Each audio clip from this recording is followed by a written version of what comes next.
అన్న ఏం చెప్తారు? మీ ప్రాంతానికి ఇంత పెద్ద పరిశ్రమ రాబోతా ఉంది. మీ ప్రాంత నిరుద్యోగ యువత బ్రతుకు మారబోతా ఉంది. రాష్ట్రం అంతా కూడా ఈరోజు మీ ప్రాంతం వైపు చూస్తూ ఉంది. ఎలా అనిపిస్తూ ఉంది ఇంత పెద్ద కంపెనీ మీకు రావటం? గత ఉమ్మడి విశాఖపట్నం జిల్లాలో చిట్ట చివరి అత్యంత వెనకబడిన నియోజకవర్గం ఏదైనా ఉందంటే దట్టు ఎస్సీ కాన్స్టిట్యున్సీ అయిన మాదే వెనకబడి ఉండేది. ఈ నియోజకవర్గ ప్రజల అదృష్టం లేదా దేవుడి అదృష్టం మాకు అవకాశం కల్పించి అంతమ్మ గారు మాకు ఎమ్మెల్యే గాను ఎన్డీఏ గవర్నమెంట్ ఇక్కడ అధికారంలో రాగానే అంతమ్మ గారు సుమారు పాయకరపడి మెయిన్ రోడ్ నుంచి మొదలుపెట్టి ప్రతి పల్లెల్లో 90% పూర్తి కావాల్సిన రోడ్లన్నీ కూడా చేయడానికి ప్రతిపాదనలు కానీ పూర్తి చేయడం కానీ చేశారు. దీనివల్ల మొదట మా పాయకరపడికి కొంచెం గుర్తింపు స్టార్ట్ అవుతున్న ఈ 20 నెలల్లో ఈ ఆర్సెల్ మెటల్ నిప్పాన్ సంయుక్త కంపెనీ ఏదైతే ఇక్కడికి వస్తుందో మేము నమ్ముతున్నాం ప్రగాఢంగా. నాకు తెలిసి ఇండియాలో ఏ కంపెనీకి కూడా ఇంత అప్రిషియేషన్ వచ్చినట్టు దాఖలాలు లేవు. దట్టు ఒక 50 కిలోమీటర్ల దూరంలోనే మన గాజువాక్ ఏరియాలో స్టీల్ ప్లాంట్ ఉండగా మరొక స్టీల్ ప్లాంట్ ఓపెన్ చేస్తుంటే జనాలు స్వచ్ఛందంగా ఈరోజు గడప గడపకి ఎవరు వెళ్ళినా ఒక పండగ వాతావరణంగా ఉంది. ఎందుకంటే మా పిల్లోడికి కంపల్సరీగా 40,000 30,000 మందికి జాబులు వచ్చే దాంట్లో మా పిల్లలు ఉంటారు. మా సుమారు 2.5 lakhs 2.5 లక్షల మంది నియోజకవర్గంలో అయితే మా అంతమ్మ గారు 90% ఇక్కడే అవకాశాలు కల్పించాలని జాబ్ మేళాలు చేయించడం కానీ ఇక్కడ ఉన్న కంపెనీల పరంగా కానీ మేమైతే స్వాగతిస్తున్నాం.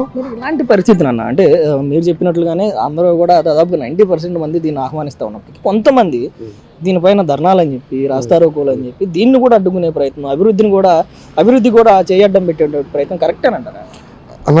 ఒకటి గుర్తుపెట్టుకోండి, వాళ్ళ విజ్ఞతగా వదిలేస్తాం.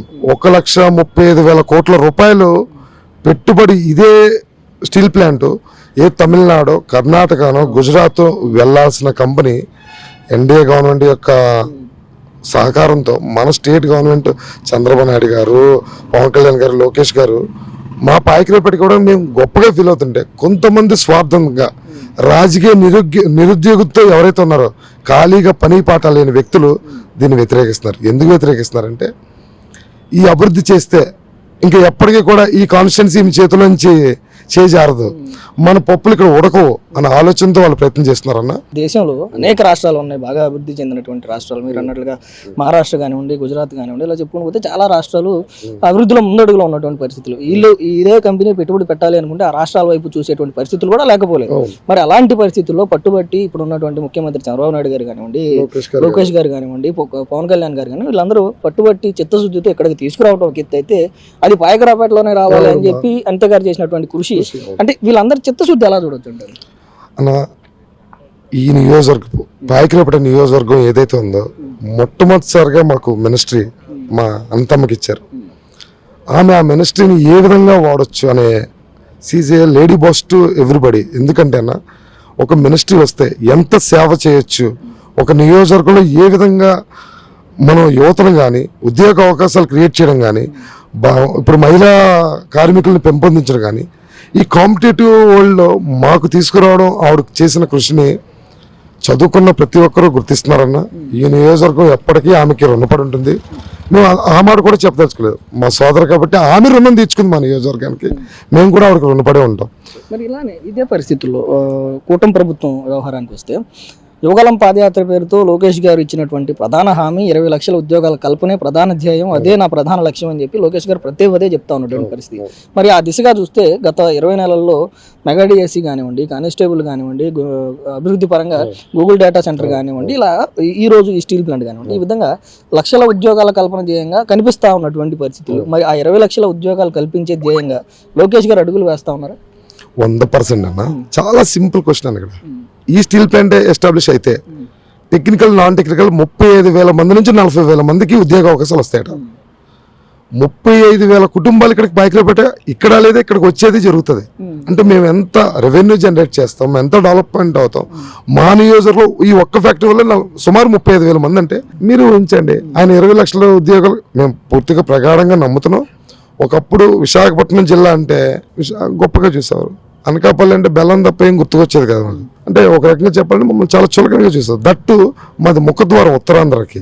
అలాంటి ఉత్తరాంధ్ర ముఖద్వారాన్ని రాష్ట్ర స్థాయిలోనే కాదు ఈ సౌత్ ఇండియన్ స్థాయిలోనే మేడం గారు పేరు తీసుకురావడానికి కృషి చేస్తున్న విధానాన్ని కానీ ఈ 20 లక్షల జాబులు ఏవైతే వస్తాయో అవి మేము ప్రగాఢంగా నమ్ముతున్నాం, వచ్చి తీరుతాయి. ఎప్పటికీ ఈ ఎన్డీఏ కూటమి గవర్నమెంట్కి పాయకరేపటి నియోజకవర్గ ప్రజల తరపున, చదువుకున్న విద్యావంతుల తరపున మనస్ఫూర్తిగా స్వాగతిస్తూ నమస్కారాలు తెలియజేస్తాం. హోంమంత్రి వర్యులు అనితమ్మ గారు, లోకేష్ గారు, పవన్ కళ్యాణ్ గారు కూడా ఇక్కడ దృష్టి పెట్టేసి ఈ ఏరియాకి న్యాయం చేయాలని ఉద్దేశంతో ఇక్కడ ఈ పరిశ్రమ పెట్టడం జరిగింది. దీనివల్ల ఏంటంటే నిరుద్యోగులు, మెయిన్ ఏంటంటే నిర్వాసితులు, అదేవిధంగా భూములు కోల్పోయిన వాళ్ళు అందరికీ కూడా ప్రభుత్వం ఆదుకునే పరిస్థితులు ఉంది. కాబట్టి ఈ పరిశ్రమ పెట్టడం వల్ల ఏంటంటే ఈ ఉభయ గోదావరి జిల్లాలో ఈ అనకాపల్లి జోడ కూడా బ్రహ్మాండంగా డెవలప్మెంట్ అవకాశం ఉంది. అదేవిధంగా చిన్నతర పరిశ్రమలు కూడా రావడానికి అవకాశం ఉంది.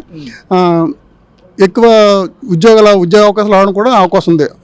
అసలు ఇలాంటి పరిస్థితుల్లో మన దేశంలో ఆంధ్రప్రదేశ్ ఇప్పుడిప్పుడే అభివృద్ధి చెందుతూ ఉన్నటువంటి ప్రదేశం, గత 5 సంవత్సరాలు జరిగినటువంటి అభివృద్ధి, ఎలాంటి అభివృద్ధి లేని పరిస్థితుల్లో మళ్ళీ అభివృద్ధి వైపు అడుగులు వేస్తున్నటువంటి ఈ సందర్భంలో మన దేశంలో అనేక రాష్ట్రాలు అభివృద్ధిలో ముందడుగులో ఉన్నటువంటి రాష్ట్రాలు, కావాలంటే ఈ కంపెనీని అటు తీసుకెళ్లేటువంటి విషయాలు కూడా ఉన్నటువంటి పరిస్థితి. కానీ పట్టుబట్టి ఆంధ్ర రాష్ట్రం అభివృద్ధి చెందాలి, ఆంధ్ర రాష్ట్రంలోనే కంపెనీలు రావాలి అని చెప్పి లోకేష్ గారు కానీ, చంద్రబాబు నాయుడు గారు కానీ, డిప్యూటీ సీఎం పవన్ కళ్యాణ్ గారు కానీ ఇంత కష్టపడి ఆంధ్రప్రదేశ్కి ఇలాంటి కంపెనీలు తీసుకొస్తా ఉన్నారు. దీంట్లో ఆంధ్రప్రదేశ్ అభివృద్ధి ధ్యేయంగా వీళ్ళ చిత్తశుద్ధి ఎలా ఉన్నారు? ఈ విషయం ఏంటంటే మనకందరికీ తెలుసు, చంద్రబాబు నాయుడు యొక్క విజన్ ఉన్న నాయకుడు అని చెప్పేసి మనం ఆయన గత 40 సంవత్సరాలు పెట్టి నుంచి కూడా ఏంటంటే ఈ ఆంధ్రాని డెవలప్మెంట్ చేయాలి, తెలుగు వాళ్ళని డెవలప్మెంట్ చేయాలి, ఇండస్ట్రీస్ అన్ని ఇక్కడ రావాలని చెప్పేసి ఆయనకున్న పలుకుబడితోటి కేంద్రంలో ఉన్న ప్రధానమంత్రితో, అక్కడ ఉన్న మంత్రులతో కేంద్ర మంత్రులందరితో కూడా సమన్వయపరుచుకునేసి మనం ఈ ఏరియాని డెవలప్మెంట్ చేయాలి అని చెప్పి ఉద్దేశంతో ఏంటంటే పట్టుబట్టి ఇక్కడ తీసుకురావడం జరిగింది. అదేవిధంగా ఏంటంటే ఆయన ఎంతసేపు ఏంటంటే ఆంధ్రప్రదేశ్ని ఏంటంటే మౌలిక వసతుల రంగంలో, అన్ని రంగాల్లో కూడా, ఉన్నతమైన విద్యా రంగాల్లో కూడా ఆంధ్రుడు ఎక్కడున్నా సరే మన ఇది ఆంధ్ర రాష్ట్రం పేరు రావాలని ఉద్దేశంతో ఏంటంటే ఈ ప్రధానంగా ఏంటంటే విదేశాలు ఉన్న మనకి పారిశ్రామికవేత్తలతో కూడా నిరంతరం టచ్లో ఉండి కూడా వాళ్ళని మన ఆంధ్ర రాష్ట్రం తీసుకొచ్చి వాళ్ళకి రావాల్సిన వసతులు, రాయితీలన్నీ కల్పించి ఇక్కడ తీసుకురావడం పెట్టడం జరుగుతుంది. ఇందులో లోకేష్ గారి పాత్ర ఏంటంటారంటే 20 లక్షలు కల్పిస్తాను అని చెప్పి యువగలం పాదయాత్ర పేరుతో ఆయన పాదయాత్ర చేసినన్ని రోజులు కూడా 20 లక్షల ఉద్యోగాలు కల్పిస్తాను, 20 లక్షల ఉద్యోగాలు కల్పిస్తాను అని చెప్పి ఒకే మాటని అనేక సార్లు ఇచ్చినటువంటి పరిస్థితి ఏంటి? మరి ఆ దిశగా అడుగులు వేస్తా ఉన్నారా ఆయన? ఇప్పుడు యువగలం పాదయాత్ర అంటే లోకేష్ గారు ప్రతి ఏరియాలో, ప్రతి జిల్లాలో కూడా ఆయన ప్రతిదీ కూడా గమనించి సామాన్యుడు ఏ విధంగా ఇబ్బంది పడుతున్నాడు, వీళ్ళకి ఎటువంటి మౌలిక వసతులు కల్పించిన ఉద్దేశంతో ఏంటంటే ఆ రోజున ఆయన యోగాలలో కూడా చాలా వాగ్దానాలు చేయడం జరిగింది. అందులో భాగంగా ఏంటంటే ఆ వాగ్దానాల ప్రకారం కూడా అన్ని కూడా అమలు చేయడం జరుగుతుంది. అందులో ముఖ్యంగా ఏంటంటే ఐటీ సెక్టర్లోను, నెక్స్ట్ ఏంటో గూగుల్ డేటా సెంటర్, ఇలాంటి పరిశ్రమలన్నీ ఇక్కడ తీసుకురావడం జరుగుతుంది. ప్రత్యేకంగా మన విశాఖపట్నం ఏంటంటే ఆర్థిక రాజధానిగా తయారు చేయడానికి అంటే చంద్రబాబు నాయుడు గారు, పవన్ కళ్యాణ్ గారు, లోకేష్ గారు కూడా చాలా గట్టిగా కృషి చేయడం జరుగుతుంది. అందులో భాగంగా ఆయన సఫలీకృతం అయ్యారు. ఇంకా ముందు కూడా ఇంకా చాలా చేయడం కూడా అవకాశం ఉంది. ఎలా అనిపిస్తూ ఉంది మీ ప్రాంతానికి, మీ జిల్లాకి ఇంత పెద్ద కంపెనీ వస్తూ ఉంది, 77,000 కోట్ల పెట్టుబడి, దాదాపుగా లక్షల మందికి ఉద్యోగాల కల్పన జరగబోతా ఉంది, ఎలా అనిపిస్తూ ఉంది అన్నమాట? చాలా సంతోషంగా ఉందండి. ముఖ్యంగా ఎందుకంటే గత 5 సంవత్సరాల నుంచి కూడా ఎంతోమంది యువకులు చదువుకొని కేవలం 5,000 రూపాయలకి వీటికి వాలంటీర్ వ్యవస్థలో వాటిలో పనిచేయడం, వాళ్ళందరూ కూడా వాళ్ళు చదువును కూడా వృధా చేసుకున్నట్టు అయ్యింది. ఈరోజు మినిమం డిగ్రీ క్వాలిఫికేషన్ ఉన్న వాళ్ళు కూడా ఎంతోమంది నిరుద్యోగులు చాలామంది ఉన్నారు. వాళ్ళందరికీ కూడా ఉద్యోగాలకి కృషి చేయడానికి ఆ రోజు అనితమ్మ గారు మాట ఇచ్చారు. అందులో భాగంగా మా నియోజకవర్గానికి మాకు ఈ కంపెనీ, స్టీల్ ప్లాంట్ కంపెనీ అది రావడం, సుమారుగా ప్రత్యక్షంగా పరోక్షంగా కానీ 70,000 నుంచి 80,000 దాకా కూడా జాబులు వస్తాయని ధీమా వ్యక్తం చేస్తున్నారు. ఖచ్చితంగా ఇది మాత్రం మా యువకులందరికీ కూడా చాలా పెద్ద పండగగానే మేము భావిస్తున్నాము. చాలా సంతోషంగా ఉందండి. Thank you. మరి ఇలాంటి పరిస్థితులు అంటే ఈ పరిశ్రమ రావడం వల్ల కొన్ని వేల కుటుంబాలు, లక్షల ఉద్యోగాలు జరుగుతూ ఉన్నాయి, కొన్ని వేల కుటుంబాలు బాగుపడిపోతూ ఉన్నాయి, వాళ్ళ జీవన ప్రమాణాలు పెరగబోతూ ఉన్నాయి. మరి అలాంటి పరిస్థితిని ఆహ్వానించకపోగా కొంతమంది ఇప్పటికీ కూడా దాని ధర్నాల పేరుతోనో లేదంటే రాస్తారోకోల పేరుతోనో అడ్డుకునేటువంటి ప్రయత్నం, దీన్ని చెడుగా చూపించేటువంటి ప్రయత్నం చేస్తూ ఉన్నారు. దాన్ని ఎలా చూడొచ్చు? ఇప్పుడు ఎన్డీఏ ప్రభుత్వంలోని ఒక సెంట్రల్లో అయితే కానీ స్టేట్లో కానీ చాలా మంచి పేరు వస్తున్న ప్రక్రియలో వాళ్ళని ఏ విధంగా నిందలు వేసి వీటిని చెడగొట్టడానికి ఏ విధంగా ప్రయత్నం చేయాలి. ఈ కంపెనీలను వస్తే రేపన్న రోజు కూడా ప్రభుత్వాలు ఇంకా స్టాండర్డ్గా ఉండిపోతే వాళ్ళకి అవకాశాలు రాకపోగా వాళ్ళ ప్రభుత్వాలు కూడా ఇంకా పక్కకే, వాళ్ళ పార్టీలు కూడా పక్కకు పోయే ప్రక్రియ ఒకటి ఉంది. కాబట్టి దాన్ని ఏదో విధంగా రాయిలు విసిరి దాన్ని పాడు చేయాలని చెప్పి చాలా వరకు ప్రయత్నాలు జరిగినాయి. కానీ మెజారిటీ ఇంచుమించు 80 నుంచి 85 మంది వరకు ప్రజలందరూ కూడా దీన్ని బాగా సపోర్ట్ చేసి ఖచ్చితంగా ఈ ఫ్యాక్టరీలు మాకు రావాలని చెప్పేసి కూడా చాలా వరకు సపోర్ట్ చేశారంటే వాళ్ళందరికీ కూడా పేరు పేరున ధన్యవాదాలు తెలియజేసుకుంటున్నాం. కానీ ఈ పరిశ్రమ రావటం వెనుక లోకేష్ గారి పాత్ర ఏ విధంగా ఉందనేది అందరికీ తెలిసినటువంటి విషయం. యువగలం పాదయాత్ర పేరుతో 20 లక్షల ఉద్యోగాలు ఖచ్చితంగా కల్పిస్తాను రాబోయే 5 సంవత్సరాల్లో, 20 లక్షల ఉద్యోగాల కల్పనే ప్రధాన ధ్యేయం అని చెప్పి పదే పదే చెప్పారు లోకేష్ గారు. మరి ఏంటి గత 20 నెలలుగా లేదంటే 2 సంవత్సరాలుగా డిఎస్సీల పరిస్థితి కానివ్వండి, గవర్నమెంట్ ఉద్యోగాల పరిస్థితి కానివ్వండి, లేదంటే కానిస్టేబుల్ కానివ్వండి, లేదా ఐటీ పరంగా ఈ గూగుల్ డేటా సెంటర్ కానివ్వండి, లూలు మాల్స్ కానివ్వండి, ఈ విధంగా ఇప్పుడు ఈ ఫ్యాక్టరీ కానివ్వండి, ఇలా ఉద్యోగ కల్పనే ప్రధాన ధ్యేయంగా వీళ్ళు వెళ్తా ఉన్నటువంటి పరిస్థితి. మరి సాధ్యమేనా లోకేష్ ఇచ్చిన మాట 20 లక్షల ఉద్యోగాల కల్పన? తప్పనిసరిగా 100% కూడా ఇది 20 లక్షలు కూడా కాదండి, 30 లక్షల వరకు కూడా ఇది వెళ్తుంది. ఎందుకంటే గతంలోనే ప్రభుత్వ ఉద్యోగాలు అంటే ఏమీ లేవండి ఎవరికి కూడా. ఇంచు లాస్ట్ 5 సంవత్సరాలు కూడా ముఖ్యంగా అందులో పోలీస్ డిపార్ట్మెంట్లో చదువుకొని 5 సంవత్సరాలు చదువుకొని కూడా ఖాళీగా ఉండిపోయిన వ్యవస్థ ఉంది. పోలీస్ రిక్రూట్మెంట్కి ఎప్పుడే 25 ఇయర్స్ 27 ఇయర్స్ ఏజ్ ఇది ఉంటుంది. ఆ లాస్ట్ 5 ఇయర్స్ ఆ ఏజ్ కూడా ఫెయిల్ అయిపోయి ఈరోజు పోలీస్ డిపార్ట్మెంట్కి వెళ్ళే అర్హత కూడా కోల్పోయారు చాలా వరకు కూడా. అలాంటి ప్రభుత్వ ఉద్యోగాలన్నీ కూడా డిపార్ట్మెంట్ పరంగా పోలీస్ డిపార్ట్మెంట్ అనేది, విద్యా వ్యవస్థలు అనేటి, ఇవన్నీ రెవెన్యూ వ్యవస్థలు అనేవి బోల్డని ఉద్యోగాలు రావడం. ఇవి కాక ప్రైవేట్గా ఇలాంటి స్టీల్ ప్లాంట్ లాంటి కంపెనీలు, పెద్ద పెద్ద కంపెనీలన్నీ కూడా రావడం చూస్తున్నాం.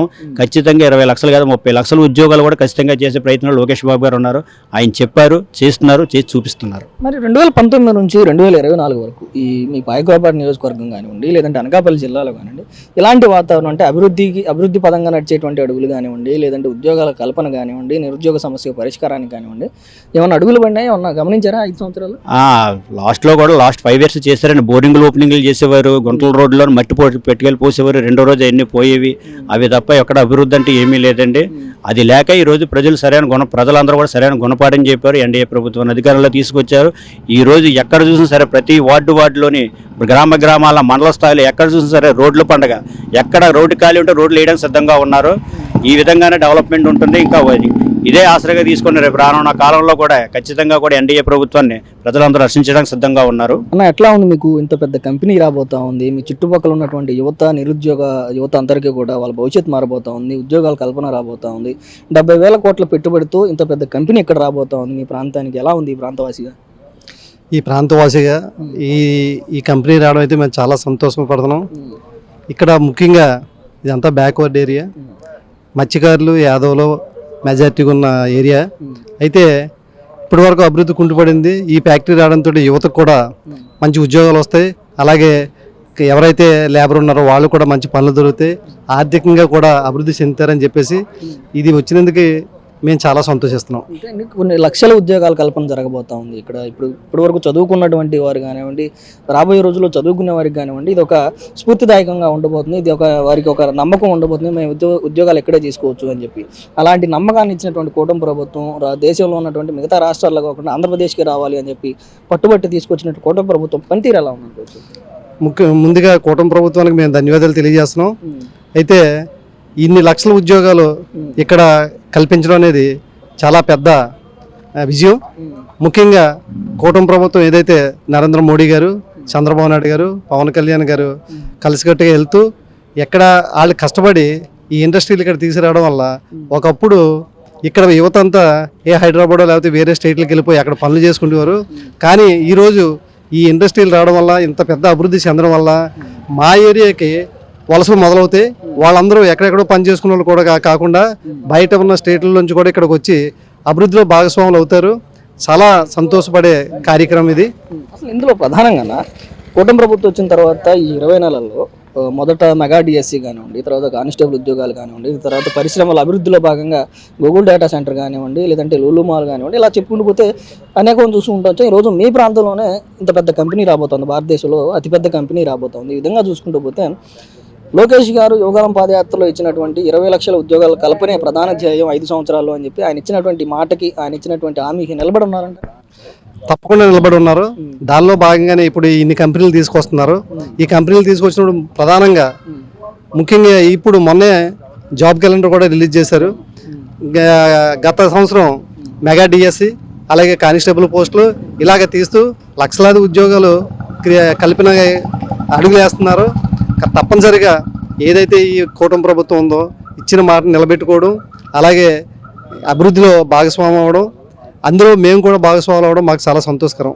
2019 నుంచి 24 వరకు ఇలాంటి వాతావరణం, ఇలాంటి పరిస్థితులు, ఇలాంటి అభివృద్ధి ఏమైనా కనిపించిందా? ఏమైనా చూసారా? చాలా మంచి ప్రశ్న అడిగారు. 2019 నుంచి 2024 వరకు నిజంగా ఒక భయంకరమైన వాతావరణం మనం పెరిగాం. ఎలాగంటే రాజధాని ఏదంటే రాజధాని చెప్పుకోలేని పరిస్థితిలో మనం ఉన్నాం. మన ఈ పిల్లలు ఎవరైతే ఈరోజు ఉద్యోగాలు చేసుకుంటూ వేరే స్టేట్లకు వెళ్తున్నారో వాళ్ళందరూ ఎగతాళికి గురయ్యారు. ఏంటంటే మీ రాజధాని ఏదని చెప్పి అడిగేవారు. అలాగే ఇండస్ట్రీలు కూడా పోయిన 5 సంవత్సరాలు అయితే ఈ రాష్ట్రానికి ఒక ఇండస్ట్రీ రాలేదు సరికదా. ఇక్కడ ఉన్న ఇండస్ట్రీలు కూడా తరలిపోయిన సందర్భాలు ఉన్నాయి. అలాగా యువత పాపం పనులు లేక నిరుద్యోగ సమస్య అతిగా ఎదుర్కొంటూ ఆ కసితో ఏదైతే ఈ సైకో ప్రభుత్వం చేసిన ఏ కార్యక్రమాలు దానికి వీళ్ళు యువత కసితో ఎక్కడెక్కడో ఉన్న వాళ్ళందరూ కూడా 2024 ఎలక్షన్లో వచ్చి వాళ్ళ యొక్క ఓటు హక్కును వినియోగించుకొని 90% చిల్లర ఓటు పోలైందంటే గత ప్రభుత్వం మీద ఎంత వ్యతిరేకత ఉన్నారో, చంద్రబాబు నాయుడు రావాలి, జాబు రావాలన్న ఆలోచనతోటే ఆ యువత ముందుగా మేల్కొని మనకి ఒక ఈ మంచి అవకాశాలు తీసుకొచ్చారు. ఆ సదవకాశాలే ఈరోజు ఏదైతే నిప్పన్ మెటల్ స్టీల్ ప్లాంట్ ఏదైతే ఉందో అది ఈ అనకాపల్లి జిల్లాకే వరం కాదు, ఆంధ్రప్రదేశ్ భవిష్యత్తుకి ఇది ఒక గొప్ప వరం అని నేను తెలియజేస్తున్నాను. అన్న, ఎట్లా అనిపిస్తూ ఉంది? ఇంత పెద్ద కంపెనీ మీ ప్రాంతానికి వస్తూ ఉంది, కొన్ని వేల ఉద్యోగాలు, లక్షల ఉద్యోగాలు, వేల కుటుంబాలు బాగుపడిపోతూ ఉన్నాయి, 77,000 కోట్లతో పెట్టుబడి పెట్టబోతా ఉన్నారు, మీ ప్రాంతం అభివృద్ధి జరగబోతా ఉంది. ఎలా అనిపిస్తూ ఉంది? ముఖ్యంగా ఈ విషయం గురించి చెప్పాలంటే ఇది మాకు పెద్ద వరమని అనిపించాలి. ఎందుకంటే ఇప్పటికొచ్చి గతంలో ఎన్నడూ లేని విధంగా పాయకరావుపేట నియోజకవర్గానికి చాలా కంపెనీల విషయాల్లో కానీ స్టీల్ ప్లాంట్ రావడం చాలా ఆనందకరం. ఎందుకంటే ఇక్కడ యువత కూడా చాలామంది ఉద్యోగ అవకాశాల కోసం ఎదురు చూస్తున్నారు. ఎన్డీఏ గవర్నమెంట్ దానికి కట్టుబడి ఎప్పుడు ఉంటుంది. అలాగే లోకేష్ గారు చెప్పిన విధంగా ఈరోజు ఇక్కడ పరోక్షంగా కానీ ప్రత్యేకంగా 65,000 ఉద్యోగాలు భర్తీ అవుతాయి. దానికి చాలా ఆనందంగా ఉంది, ఒక పండగ వాతావరణం. ఇదైతే ఒక మిరాకిల్ అని అనుకోవాలి. అలాంటి సందర్భాన్ని, అంటే అలాంటి అభివృద్ధిని ఏదైతే మీరు అన్నట్లుగా 65,000, 70,000 ఉద్యోగాలు ఇక్కడ రాబోతూ ఉన్నాయి, కొన్ని వందల కుటుంబాలు, వేల కుటుంబాలు బాగుపడిపోతూ ఉన్నాయి, నిరుద్యోగుల జీవితాలు మారిపోతూ ఉన్నాయి. అలాంటి పరిస్థితిని ఆహ్వానించకపోగా దీన్ని అడ్డుకునేటువంటి ప్రయత్నం, ధర్నాలని చెప్పి, రాస్తారోకులు అని చెప్పి కొంతమంది ప్రజలను రెచ్చగొట్టేటువంటి ప్రయత్నం, దీన్ని ఎలా చూడొచ్చు అంటారు? ముఖ్యంగా వైఎస్ఆర్సీపీ పార్టీ గురించి చెప్పాలంటే ఫస్ట్ నుంచి కూడా అడ్డుకోవడానికి ముఖ్యంగా ఫస్ట్ వేసే స్టెప్ అది. గత ప్రభుత్వంలో ప్రజావేదిక కూల్చిన దగ్గర నుంచి కూడా జగన్మోహన్ రెడ్డి దేనైనా అడ్డుకోవడమే కానీ ఏ ఒక్క మైలురాయిని కాదు కదా, ఏది ఒక్క ఇంచు ఇటుకు కూడా కదపలేదు. దానికి ఇంకా పార్టీ గురించి చెప్పినా అనవసరం అనిపిస్తుంది మాకు. ఎందుకంటే ఇంకా ఇక్కడ లాస్ట్ టైము 3 times ఎమ్మెల్యే చేశారు. ఈ రోజుకి వచ్చి ఒక్క తట్ట మట్టి వేయలేదు, ఒక ఇటుకు కూడా పేర్చలేదు. ఇంక వాళ్ళు అడుగుపోతే ఇంకేం చేస్తారు? అసలు ఏంటి ప్రధానంగా లోకేష్ గారి పనితీరు, అందులో 20 లక్షల ఉద్యోగాల కల్పనే ప్రధాన ధ్యేయం మాది అని చెప్పి మొదటి నుంచి కూడా ఆయన మాట్లాడినటువంటి పరిస్థితి, యువగలం పాదయాత్ర పేరుతో యువతనందరూ కూడా ఆకట్టుకున్నటువంటి పరిస్థితి. మరి ఆయన గెలిచిన తర్వాత, ఆయన ఐటీ శాఖ మంత్రి అయిన తర్వాత ప్రభుత్వ ప్రైవేటు రంగ ఉద్యోగాల్లో లేదంటే స్వయం ఉపాధిలో ఆయన ఆ విధంగా అడుగులు వేస్తూ ఉన్నాడా? 20 లక్షల ఉద్యోగాల కల్పన ధ్యేయంగా పనిచేస్తూ ఉన్నాడు? ఖచ్చితంగా పనిచేస్తున్నారు. ఎందుకంటే ఫస్ట్ నుంచి కూడా యువగలం స్టార్ట్ అయిన దగ్గర నుంచి కూడా యువత ఆయన ప్రధాన లక్ష్యం. ఎందుకంటే యువత రాష్ట్రం వెనకబడిపోయింది, యువత వెనకబడిపోయి ఉన్నారు. ముఖ్యంగా ఉద్యోగ అవకాశాలు లేక, కంపెనీలు రాక చాలా ఇబ్బందులు పడుతుంది. 5 సంవత్సరాలు నరకంలోనే ఉన్నారు. వీటన్నిటిని మనం చేదర్చుకొని వెళ్ళాలి అంటే ఖచ్చితంగా మనం గట్టిగా యువత పక్కన నిలబడాలనే కాన్సెప్ట్తోనే ఆయన ఈ కంపెనీలు తీసుకురావడం, ఉద్యోగాల విషయంలో కానీ, అలాగే యువతని రాజకీయంగా కూడా ఆయన చాలా గట్టిగా చేశారు. అలాగే అదే అనుకున్నట్టు మాట ప్రకారమే కూడా ఎగ్జాంపుల్ మా ఏరియాలోనే ప్రణవ్ గారు కానీ, బాలాజీ గారు కానీ, విజయన్న కానీ వాళ్ళందరూ చాలా గట్టిగా నుంచొని ఈరోజు గెలిచిన తర్వాత కూడా వాళ్ళకి ఇచ్చే ప్రాధాన్యత కూడా అలాగే ఉంది. మన పార్టీలో కానీ, బయట ఉద్యోగాల విషయాల్లో కానీ, కంపెనీల విషయంలో కానీ. లోకేష్ అన్న ఈసారే కాదు, నెక్స్ట్ టైం గెలిచినప్పుడు కూడా దీనికి రెట్టింపుతో కూడా పనిచేస్తాడు. మరి ఇలాంటి పరిస్థితులు గతంలో ఎప్పుడైనా, అంటే 2019 నుంచి 2024 వరకు వైసీపీ హయాంలో ఇలాంటి అభివృద్ధి పనులకు కానివ్వండి, లేదంటే ప్రభుత్వ ప్రైవేట్ రంగాల ఉద్యోగ కల్పనకు కానివ్వండి, గత ప్రభుత్వం తీసుకున్నటువంటి చర్యలు, గత ప్రభుత్వం తీసుకున్నటువంటి నిర్ణయాలు ఏమైనా ఉన్నాయా మీకు బాగా నచ్చి? బోల్డ్ నిర్ణయాలు ఉన్నాయండి, కానీ ఒక్కటి కూడా అమలు చేయలేదు కదా వాళ్ళు. ఒకటి బోల్డ్ చెప్పారు చెప్పడం అయితే, ప్రతి ఒక్కరికి ఇంటింటికి ఉద్యోగం అన్నాడు, ఇంటింటికి ప్రభుత్వ ఉద్యోగం అన్నాడు. 5,000 రూపాయలు ఏదో పేటీఎం మనం ఏదో చేస్తాం కదా, పేటీఎం చేసినట్టే వాలంటీర్ ఉద్యోగాలు ఇచ్చేసి దీన్నే ఉద్యోగాలుగా అనుకుని జనాలకి ఏదో పప్పు బేలాలు ఇచ్చినట్టుగా ఇచ్చారు. ఆ మాదిరిగానే జనాలు కూడా అదే రకంగా బుద్ధి చెప్పారు. 70,000 కోట్లతో ఇక్కడ స్టీల్ ప్లాంట్ జరగబోతా ఉంది. నిరుద్యోగ యువతకి ఉద్యోగాలు కల్పించబోతా ఉన్నారు. ఏంటి, ఎలా అనిపిస్తోంది మీకు? నాకు వయసు వచ్చి ఇప్పటికి 58 సంవత్సరాలని. ఎందుకంటే ఏదైతే ఇప్పుడు విశాఖపట్నం స్టీల్ ప్లాంట్ ఉందో, విశాఖ స్టీలు ఆంధ్రుల హక్కు అని చెప్పేసి ఆ రోజుల్లో చాలామంది ఉత్తరాంధ్ర నాయకులు దీని మీద ధర్నా చేశారు. మాకు ఇలాంటి పరిశ్రమ వస్తే మా ప్రాంతం బాగుపడుతుందని. అలాగే ఈ రోజుని నక్కపల్లి హక్కు మా ఆంధ్రుల హక్కు అని మేమందరం కూడా ఏదైతే ఈ యొక్క ఉక్కు ఫ్యాక్టరీ మెప్టాల్ స్టీలు ఏదైతే ఈ ఉక్కు ఫ్యాక్టరీ ఉందో, ఈ ఉక్కు ఫ్యాక్టరీ వల్ల ఓన్లీ మా పాయకరపేట నియోజకవర్గమే కాకుండా ఈ యొక్క చుట్టుపక్కల ప్రాంతాలన్నీ కూడా అభివృద్ధి చెందుతాయి. అలాగే చాలామంది చదువుకున్న యువత పక్క రాష్ట్రాలకు వెళ్ళి పనిచేసుకోవాల్సిన పరిస్థితి ఉంది. అలాంటిది పక్క రాష్ట్రాల్లో ఉన్నటువంటి యువకులందరూ కూడా మా నియోజకవర్గం వచ్చి మన రాష్ట్రంలో పనిచేస్తున్నందుకు ఈ యొక్క ఉక్కు ఫ్యాక్టరీ నక్కపల్లిలో రేపు భూమి పూజ చేస్తున్నందుకు మా యొక్క ప్రాంత ప్రజలందరూ కూడా చాలా సంతోషంగా ఉన్నారు.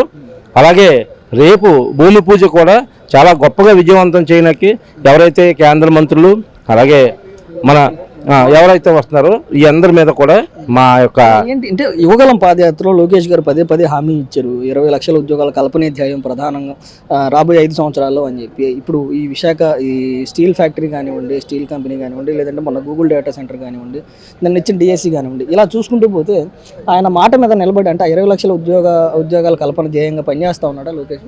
ఏదైతే మన ఐటీ మినిస్టర్ విద్యాశాఖ మంత్రి లోకేష్ బాబు గారు ఉన్నారో ఆయన ఈ యొక్క రాష్ట్రానికి రాష్ట్ర ప్రజలు ఎప్పుడూ రుణపడి ఉంటారని చెప్పేసి నేను భావిస్తున్నాను. ఎందుకంటే చాలామంది రాజకీయ నాయకులను చూశాను, కానీ ఇంత షార్ప్గా ఇంత చిన్న వయసులో ఇంత డెవలప్ అయ్యి ఇంత మేధాశక్తి ఉన్నటువంటి నాయకుడిని ఒక లోకేష్ గారిని చూస్తున్నాను. ఎందుకంటే తాతకి తగ్గ మనవడు, తండ్రికి తగ్గ తనయుడు. అలాగే ఆంధ్ర ప్రజల అదృష్టంగా మా లోకేష్ బాబు గారికి ఆ భగవంతుడు మంచి ఆయురారోగ్యాలు ఇచ్చి ఇంకా ఎన్నో ఇలాంటి ఈ కార్యక్రమాలు చేస్తూ ఏదైతే యువకులను ఇచ్చిన హామీలు ఉన్నాయో హామీలని నిలబెట్టుకుంటూ యువతకు మంచి దిక్సూచిగా ఉన్నందుకు లోకేష్ బాబు గారికి మరొకసారి ధన్యవాదాలు తెలియబడుతున్నాను. Please subscribe to Leo News for more videos.